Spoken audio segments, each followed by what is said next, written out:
Assalomu alaykum. O'qituvchi logoped kasbiy faoliyatida muloqot madaniyati va psixologiyasi. Tuzuvchi Zarina O'tkirovna. Demak, rejalarimiz bilan tanishamiz. Birinchi reja: muloqot madaniyatining asosiy prinsiplari va amaliyotdagi roli. Ikkinchi reja: psixologik tushunchalar va ularning logoped yondashuvdagi ahamiyati. Uchinchi reja: muloqotni rivojlantirish va muomala madaniyatini oshirish usullari. Muloqot madaniyatining asosiy prinsiplari. Muloqot madaniyati insonlar o'rtasida muomala qilishda etika, hurmat, samaradorlikni ta'minlovchi asosiy qoidalar to'plamidir.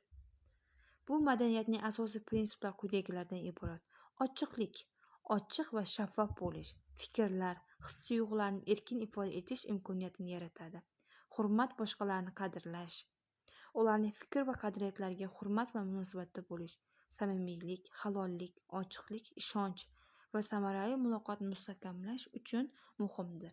Bu prinsiplardan foydalanish pedagogik va psixologik amaliyotda muomala madaniyatini rivojlantiradi va etika asoslarini mustahkamlaydi. Muloqot madaniyatining o'ziga xosligi. O'ziga xos muloqot uslublari madaniyat, til va shaxsiy xususiyatlarga asoslanadi. Ular muloqotda ijtimoiy psixologik jihatlarni o'z ichiga oladi. O'qituvchi logoped sifatida aniqlik, samimiylik, tinglovchining ehtiyojlariga e'tibor va til madaniyatiga rioya qilish muhim. Bu samarali muloqotni ta'minlaydi. Muloqot madaniyatining o'ziga xosligi ishonchni oshiradi, ijobiy muhitni yaratadi va o'qituvchining professional muvaffaqiyatiga ta'sir ko'rsatadi. Muloqot madaniyatining kelajagi. Kelajakda muloqot madaniyati texnologik rivojlanish bilan chuqur bog'liq bo'ladi. Virtual reallik, sun'iy intellekt va onlayn platformalar insonlarning o'zaro aloqalarini yangi darajaga olib chiqadi. Bu jarayonda etik va psixologik muammo ehtiyojlari ham muhim ahamiyat kasb etadi. Psixologik tushunchalarga kirish. Psixologik tushunchalarga ta'rif. Psixologik tushunchalar inson psixologiyasini tushunishda muhim bo'lib, ularning logopedik faoliyatida o'rni katta. Ular shaxsning o'z-o'zini ifoda qilish, motivatsiya darajasi kabi o'z ichiga oladi. Har bir shaxsning rivojlanish bosqichlarini xususiyatlarini hisobga olgan holda individual yondashuvlarni ishlab chiqiladi.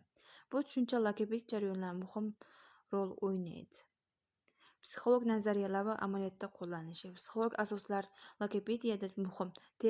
Teoriyalar, metodlar yordamida bolalar bilan ishlashni rivojlantiradi. O'qituvchi logopedning roli. O'qituvchi logoped psixologik asosdan tushunib, samarali ta'lim usullarini tanlaydi. Bu muvaffaqiyat uchun muhimdir. Logopedik faoliyati psixologik yondashuvlar.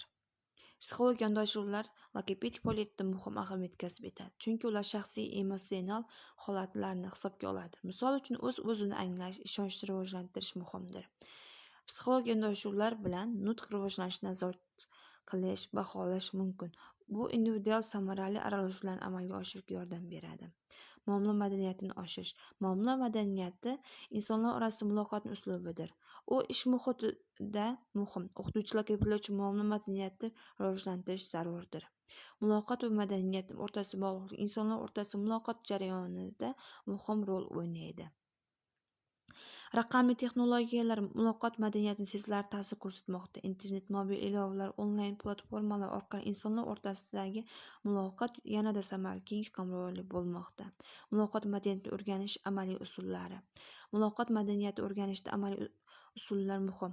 Treninglar, seminarlar, rolli o'yinlar, video kuzatuvlar, kommunikatsiyadagi vaziyatlarni tahlil qilish yordamida o'rganuvchi o'z malakalarini rivojlantiradilar. Bu metodlar o'qituvchi logopedlar uchun samarali bo'ladi. Xulosa qilib shuni aytishimiz mumkinki, muloqot madaniyatining asosiy prinsiplari va psixologik amaliy ahamiyatga ega. O'qituvchi logopedlar uchun muloqotni rivojlantirish usullari, psixologik tushunchalar va innovatsion texnologiyalar bilan kengaytirish imkoniyatlari muhim. Kelajak yangi imkoniyatlar rivojlantiradi. Foydalangan adabiyotlar bilan tanishib olishingiz mumkin. E'tiboringiz uchun rahmat.